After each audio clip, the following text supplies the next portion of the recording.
வணக்கம் ஃப்ரெண்ட்ஸ். நம்ம தினம் நம்ம சேனல்ல கிராமங்கள்ல உள்ளது மட்டுமே பதிவு பண்ணிட்டுருக்கோம். அந்த வகையில இன்னைக்கு எத பார்த்துட்டுருக்கீங்க அப்படின்னா, தூதுவளை இலை. அ தூதுவளை இல அரைச்சு, தொண்டையில தான் நனைச்சு, மாமன்கிட்ட பேச போறேன் மணிக்கணக்கா அப்படின்னு சொல்லிட்டு ஒரு பாட்டே கேள்விப்பட்டிருப்பீங்க. அதே மாதிரி இந்த தூதுவளை இலை வந்து நம்ம கிராமங்கள்லயா இருக்கட்டும், சிட்டியில இருக்கட்டும், நிறைய எல்லா இடத்துலயும் இது வளரக்கூடிய ஒரு தாவரம் தான்.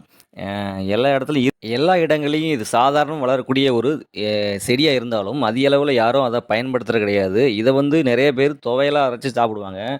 அ ரொம்ப சுவையா இருக்கும். உடலுக்கு நல்லது. இது சளி, இருமல், வறட்டு இருமல் இதெல்லாம் சரியாக்குது. கடவுள் வந்து நம்ம பூமியில நெறைய நமக்காக குடுத்துருக்காங்க. நம்ம அதிகமா எதையுமே கண்டுக்கிறதே இல்லங்க. கொஞ்சம் உற்று பாருங்க. உங்களுக்கு எல்லாமே நல்லதா தெரியும். நெறைய விஷயங்கள் இருக்குது.